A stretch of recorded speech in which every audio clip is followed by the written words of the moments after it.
Hello student, आप देख रहे हैं एपी करियर क्लासेज। आज इस वीडियो में हम स्टडी करने वाले हैं कि शारीरिक का निर्देशांक ज्यामिति में अनुप्रयोग किस प्रकार से होता है। यानी कि आज हम शारीरिक विधि से सीखेंगे कि निर्देशांक ज्यामिति में त्रिभुज का क्षेत्रफल हमें ज्ञात करना हो तो हम किस प्रकार से ज्ञात करेंगे। इस टाइप का क्वेश्चन बहुत ही इम्पोर्टेंट होता है। तो आइए वीडियो शुरू करते हैं। आज का हमारा मुख्य टॉपिक है कि शारीरिक का निर्देशांक ज्यामिति में अनुप्रयोग। शारीरिक का निर्देशांक ज्यामिति में अनुप्रयोग। तो हम जानते हैं कि अगर हमारे त्रिभुज के तीनों शीर्ष ज्ञात हों, जैसे हमारा दे दे कि यदि त्रिभुज के तीनों शीर्ष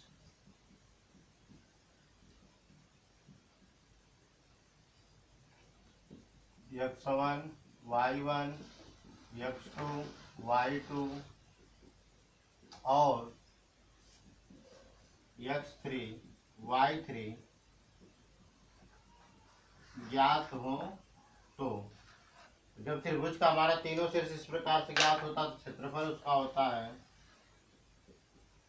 त्रिभुज का क्षेत्रफल होता है 1/2 x1 कोष्टक में y2 minus y3 plus x2 y3 minus y1 plus x3 y1 minus y2। लेकिन अगर इसे शारीरिक के रूप में लिखना हो तो शारीरिक के रूप में होता है त्रिभुज का क्षेत्रफल 1/2 x1 x2 x3 y1 y2 y3 1 1 1। तो हम ये पिछले कक्षाओं में पढ़ चुके हैं कि अगर त्रिभुज के हमारे तीनों शीर्ष इस प्रकार से ज्ञात हों x1 y1 x2 y2 x3 y3, तो उसका फार्मूला हमारा त्रिभुज के क्षेत्रफल का होता है 1/2 x1 ब्रैकेट में y2 minus y3 plus x2 bracket में y3 minus y1 plus x3 bracket में y1 माइनस y2।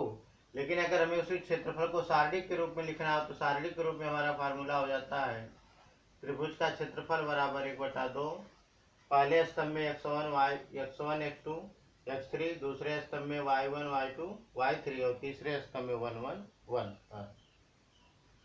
अब इसमें एक चीज ध्यान देंगे, अगर त्रिभुज का क्षेत्रफल हम निकालें, क्षेत्रफल की वैल्यू हमारी 0 आ गई, तो जो भी तीनों बिंदु दिए रहेंगे तीनों बिंदु क्या होंगे, संरेख होंगे। यानी कि कहने का मतलब है अगर क्वेश्चन हमारा इस प्रकार से पूछ दिया कि सिद्ध कीजिए कि दिए गए बिंदु संरेख हैं, तो हमें क्या करना है, त्रिभुज का क्षेत्रफल निकालना है। अगर क्षेत्रफल का मान 0 आ जाता है तो त्रिभुज के जो तीनों बिंदु दिए रहेंगे वो क्या होंगे, संरेख होंगे। अगर क्वेश्चन में हमारा क्षेत्रफल का मान पहले से ज्ञात हो तो हम गणना के लिए त्रिभुज के क्षेत्रफल का धनात्मक और ऋणात्मक दोनों मान लेते हैं। ध्यान समझिएगा, क्वेश्चन हमारे 3 टाइप के मोस्ट इंपॉर्टेंट इसमें है। पहला तो क्वेश्चन आपको यह पूछेगा कि 3 बिंदु दे देगा, कहेगा त्रिभुज का क्षेत्रफल ज्ञात कीजिए। तो जब त्रिभुज का क्षेत्रफल ज्ञात करना होता है तो त्रिभुज का क्षेत्रफल हमेशा धनात्मक ही होता है। क्लियर है, त्रिभुज का क्षेत्रफल का मान क्या होगा, हमेशा धनात्मक होगा।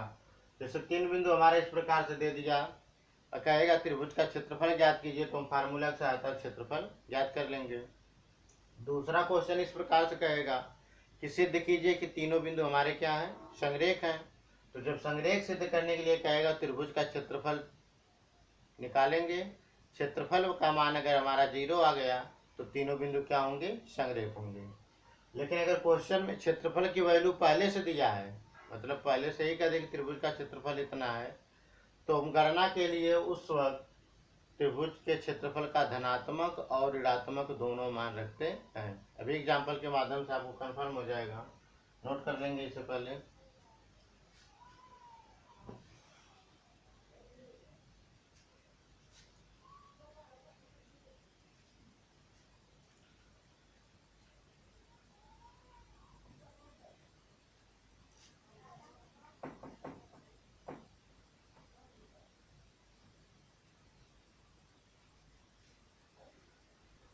अब जैसे क्वेश्चन हमारा दे दिया कि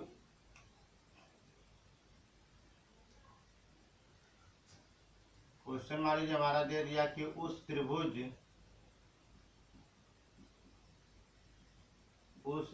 का क्षेत्रफल ज्ञात कीजिए। उस त्रिभुज का क्षेत्रफल ज्ञात कीजिए जिसके शीर्ष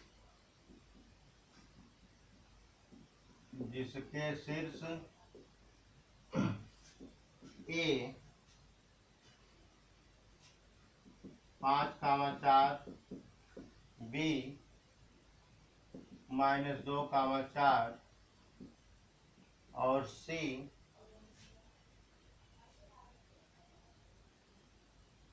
2,-6 है।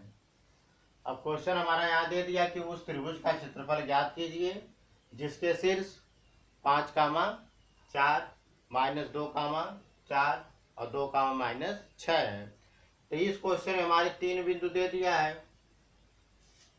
तो हल करेंगे इसे। तो हम लिखेंगे दिया है बिंदु ए का निर्देशांक 5,4, बिंदु बी का दिया -2,4 और सी का दिया 2,-6।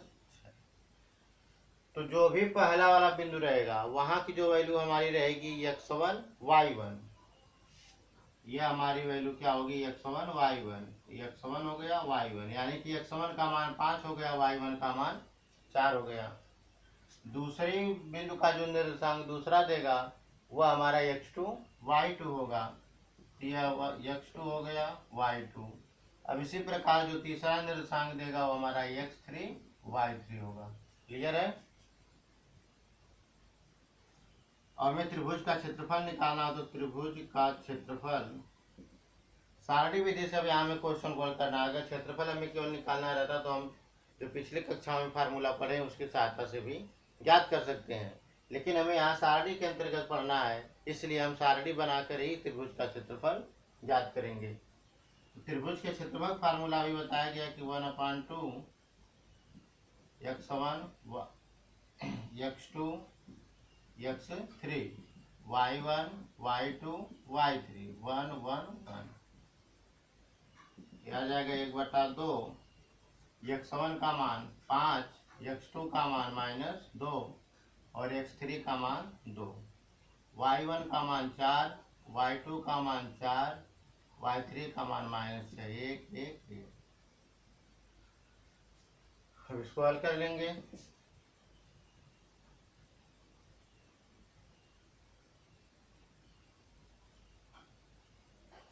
नोट करते जाएंगे।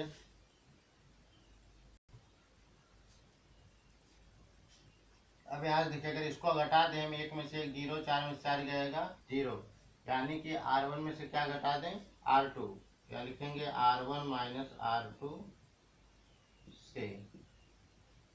तो आ जाएगा त्रिभुज का क्षेत्रफल बराबर 1/2, घटाना है R1 में से R2 तो 5 में से -2 घटाएंगे 7 हो जाएगा, 4 में से 4 घटाएंगे 0, 1 में से 1 घटाएंगे 0। उसको नहीं घटाना उतार लेंगे 2 4 1 2 -6 1।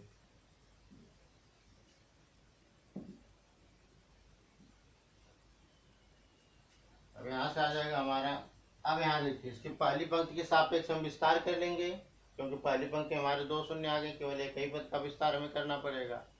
आप किसी भी पंक्ति या किसी भी स्तंभ के सापेक्ष विस्तार कर सकते हैं, कई बार आपको बता दिया गया, लेकिन एक चीज का ध्यान देंगे, जिस पंक्ति या जिस स्तंभ में शून्य की संख्या अधिक होगी अगर उसके सापेक्ष विस्तार करेंगे तो हमें कैलकुलेशन बहुत कम करना पड़ेगा, क्योंकि 0 वाला मान हम वहां से डायरेक्टली छोड़ देते हैं। तो यहाँ R1 के सापेक्ष विस्तार करेंगे, यहाँ लिखेंगे R1 के सापेक्ष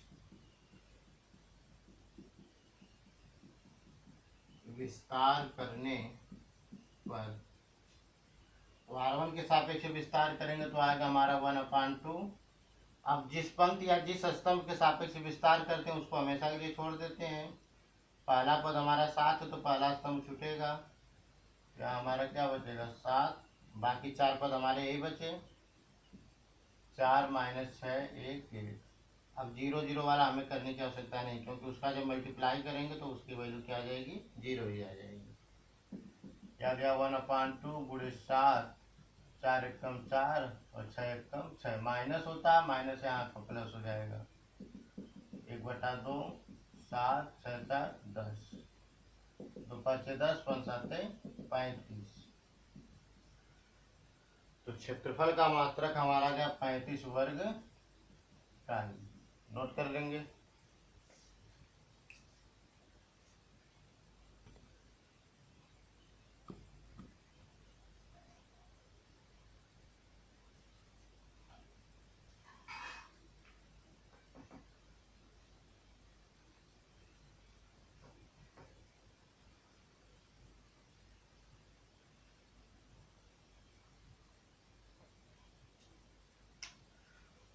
इससे अगला क्वेश्चन हमारा दे दिया कि दर्शाइए कि बिंदु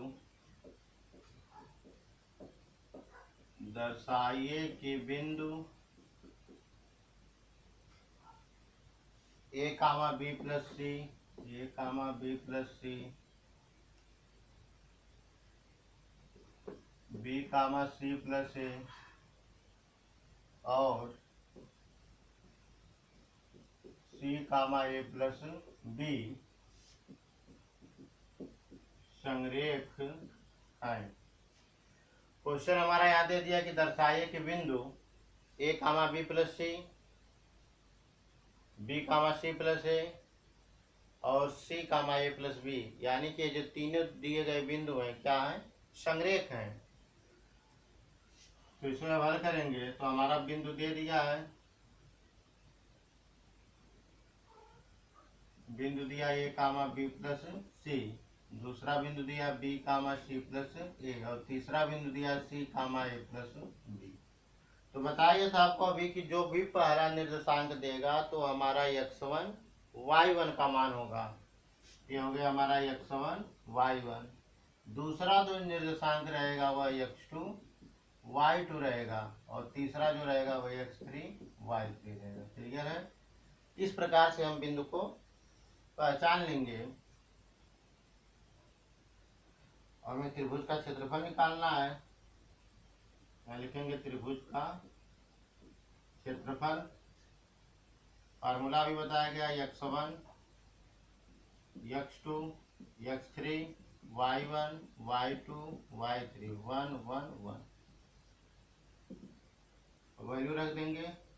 x1 का मान A, x2 का मान B, x3 का मान C, y1 का मान B + C, y2 का मान C + A, y3 का मान A + B 1 1 1। अगर हम C1 और C2 को जोड़ दें, जब C1 और C2 को जोड़ेंगे तो हमारा A + B + C, A + B + C, A + B + C आ जाएगा। तो हम C1 और C2 क्या करेंगे, जोड़ देंगे। तो यहाँ लिखेंगे C1 + C2 से C1 के सापेक्ष जोड़ेंगे। तो C1 में C2 की वैल्यू जोड़ेंगे तो आ जाएगा हमारा त्रिभुज का क्षेत्रफल। यह जोड़ेंगे तो बनेगा A + B + C, इसको जोड़ेंगे तो ये भी बनेगा A + B + C, ये भी हमारा आ जाएगा A + B + C। इसको नोट कर लेंगे, B + C, C + A, A + B 1 1 1। अब यहाँ से देखिए C1 में हमारा हर जगह A + B + C है, तो इसको क्या करेंगे, कॉमन निकाल लेंगे। तो हम A + B + C कॉमन कर लेंगे तो हमारा यहाँ क्या बचेगा 1 1 1 B + C, C + A, A + B 1 1 1। अब यहाँ से देखिए C1 और C3 दोनों की वैल्यू आपस में क्या है, समान है। तो सारणिक का गुण आपको बताया गया था कि जब भी दो पंक्ति या दो स्तंभ आपस में समान होंगे तो सारणिक का मान क्या होता है, 0 होता है। तो यहाँ लिखेंगे चूंकि C1 और C3 क्या है, सर्वसम है,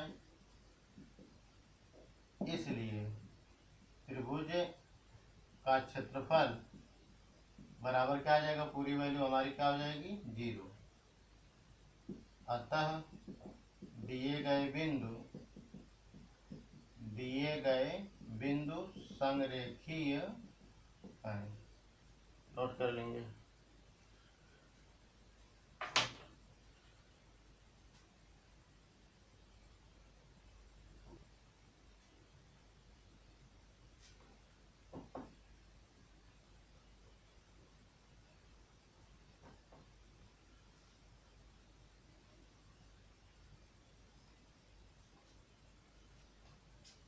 अगला जैसे क्वेश्चन हमारा दे दिया कि यदि बिंदु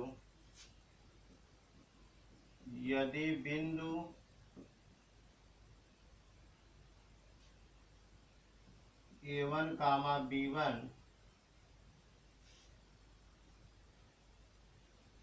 A2, B2 और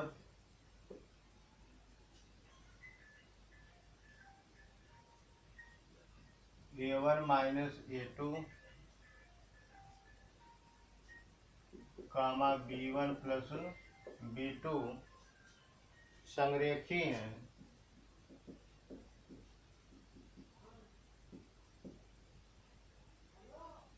तो दिखाइए कि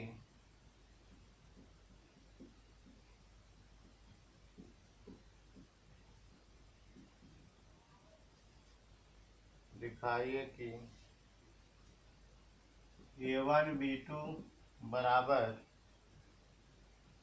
A2 B1। क्वेश्चन नोट करेंगे।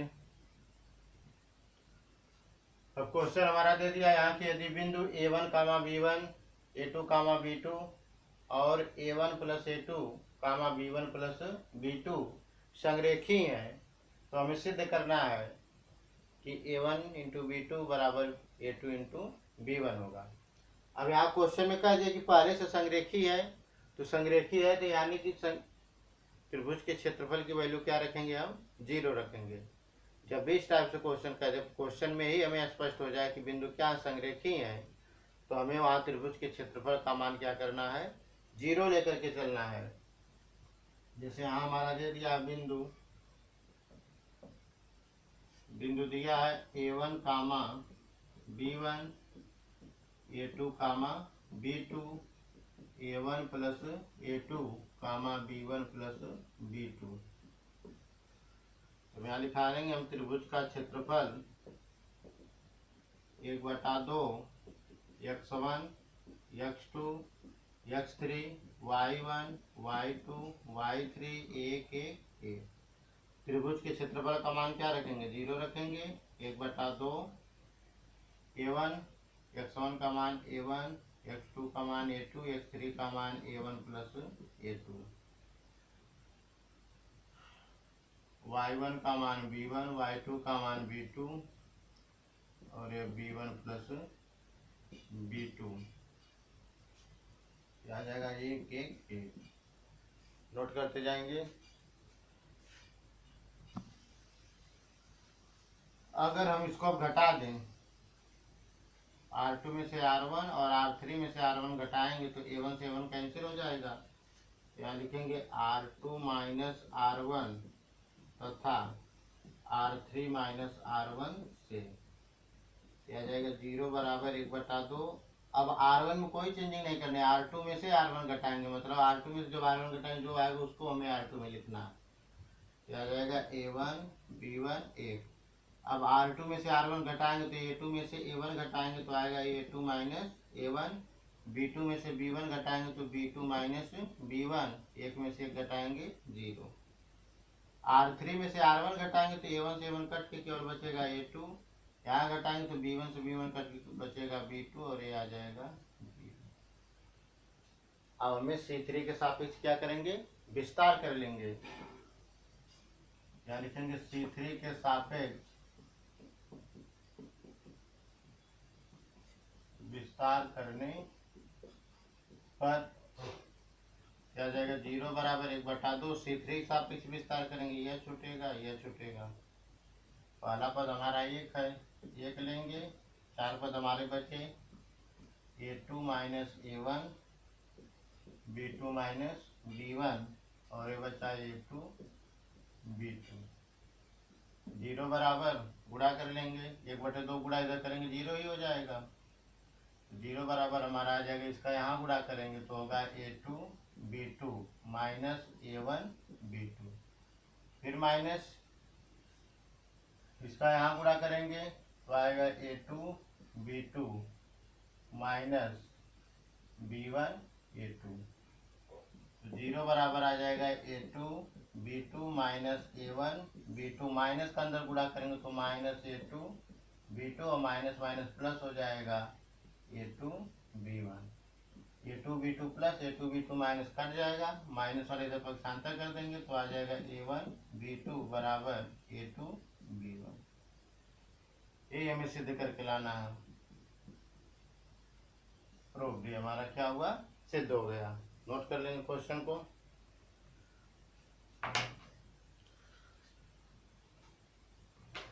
बहुत इंपॉर्टेंट क्वेश्चन है यह।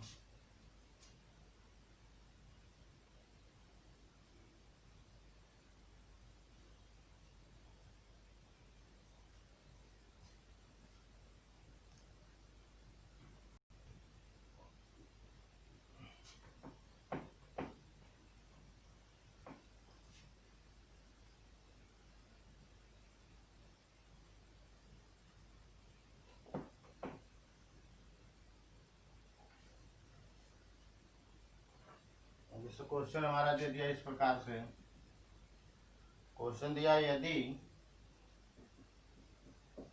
बिंदु ए 1,3, बिंदु बी 0,0 और सी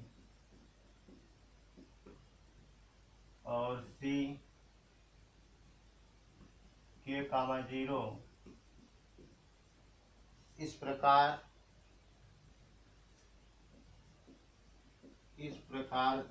तीन बिंदु है कि त्रिभुज ABC का क्षेत्रफल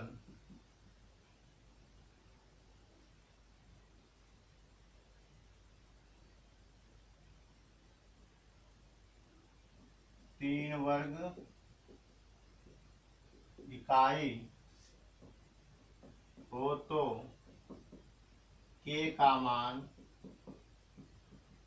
ज्ञात कीजिए। क्वेश्चन हमारा यहाँ दे दिया है।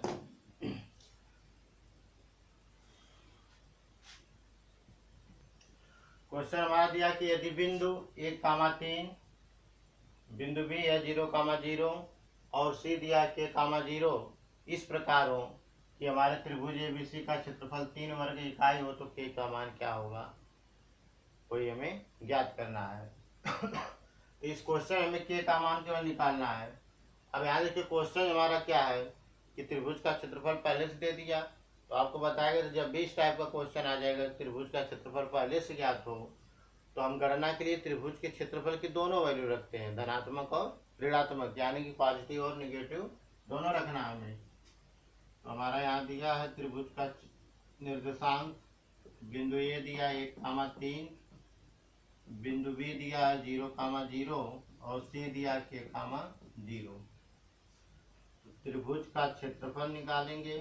फार्मूला हमारा है 1/2 x1 x2 x3 y1 y2 y3 1 1 1। क्षेत्रफल का मान 3 है तो प्लस माइनस 3 दोनों रखेंगे। 1/2 x1 का मान क्या मिलेगा 1, x2 का मान 0, x3 का मान k, y1 का मान 3, y2 का मान 0 और y3 का मान 0।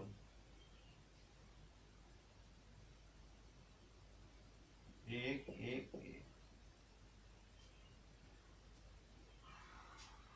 क्या करेंगे, R2 के सापेक्ष हम विस्तार कर देंगे। तो R2 के सापेक्ष विस्तार करने पर तो आ जाएगा +-3 बराबर 1/2। R2 सापेक्ष विस्तार करेंगे तो R2 वाला हम छोड़ेंगे, लास्ट वाला 0 वाला छोड़ेंगे, बचेगा केवल यह स्तंभ छूटेगा तो हमारे 4 पद क्या बचेंगे, 1K3 0 ±3 बराबर आ जाएगा 1/2। 0 गुणा करेंगे 0, K का गुणा 3 में करेंगे तो -3K, ये आ जाएगा सीधा -3K/2। अब एक बार धनात्मक ले लेंगे। धनात्मक लेने पर जब धनात्मक लेंगे तो 3 बराबर आ जाएगा -3K/2। 3 से 3 कटेगा, K बराबर आएगा -2। ऋणात्मक लेंगे,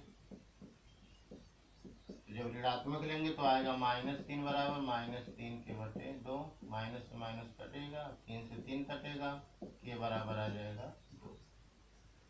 तो हमारी K की वैल्यू आ गई -2 और 2। हम लिखेंगे अतः K बराबर आ गया -2 और 2। नोट कर लेंगे क्वेश्चन को। इस प्रकार से हमें सारणी का प्रयोग निर्देशांक ज्यामिति के अंतर्गत करना है और इस टाइप का क्वेश्चन हल कर सकते हैं आप, क्योंकि जितने टाइप का क्वेश्चन इस पर आपको होता है सब बता दिया गया। आशा करते हैं कि जो भी आपको बताया गया इस वीडियो में सब समझ में आया होगा। क्वेश्चन को पूरा नोट कर लेंगे।